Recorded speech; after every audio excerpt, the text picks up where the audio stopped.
মার্কিন প্রেসিডেন্ট নির্বাচনে ডেমোক্র্যাট প্রার্থী জো বাইডেনকে নিয়ে তার দলে অস্বস্তি বেড়েই চলছে। একের পর এক ভুল কথা বলায় দলটির শীর্ষ পর্যায় থেকে প্রার্থিতা প্রত্যাহারে চাপ বাড়ছে বাইডেনের উপর। বাইডেনের সেই ভুলগুলো তুলে ধরছেন সুদীপ ঘোষ। আত্মবিশ্বাস নিয়ে প্রার্থিতায় টিকে থাকার পক্ষে ছাপাই গাইলেও বিভিন্ন জায়গায় জো বাইডেনের মুখ ফসকে বের হচ্ছে ভুল শব্দ। সম্প্রতি ওয়াশিংটন ডিসিতে ন্যাটোর এক সংবাদ সম্মেলনে ইউক্রেনের প্রেসিডেন্ট ভলোদিমির জেলেনস্কিকে প্রেসিডেন্ট পুতিন বলেন Joe Biden. Ladies and gentlemen, President Putin. President Putin. He's going to beat President Putin. President Zelensky. I'm so focused on beating Putin, we got to worry about it. Anyway, Mr. President. I'm better. You are a hell of a lot better.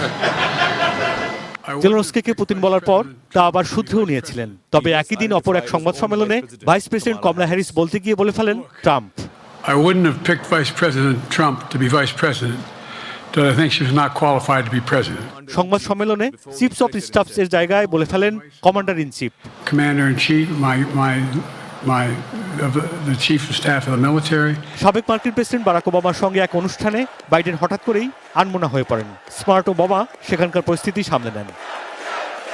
এমনই বহু ভুলে ভরা জীবন জো বাইডেনের। G7 এর গত সম্মেলনে আয়োজক দেশ ইতালির প্রধানমন্ত্রী জর্জিয়া মেলোনি বাইডেনকে যখন অভ্যর্থনা জানাচ্ছিলেন তখন তাকে স্যালুট দিয়ে বসেন মার্কিন প্রেসিডেন্ট।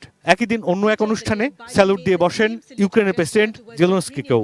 এছাড়া G7 নেতারা যখন একসাথে দাঁড়িয়ে ফ্লাইং দেখছিলেন তখন দলছুট হয়ে পড়েন জো বাইডেন।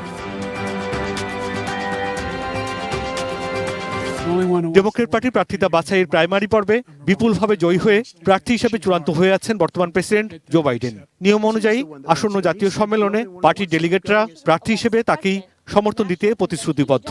কিন্তু বাইডেনের বারবার ভুল করা নিয়ে দলের তহবিলদাতা ও নীতি নির্ধারকদের একাংশ উদ্বিগ্ন। তারা চাইছেন না ৮১ বছর বয়সী বাইডেন নভেম্বরের নির্বাচনে ট্রাম্পের বিরুদ্ধে প্রতিদ্বন্দ্বিতা করুন। তবে শতচাপেও গো ধরে আছেন যুক্তরাষ্ট্রের ইতিহাসে সবচেয়ে বয়স্ক প্রেসিডেন্ট পদপ্রার্থী Joe Biden. Sudip Ghosh, desk report, 18 news.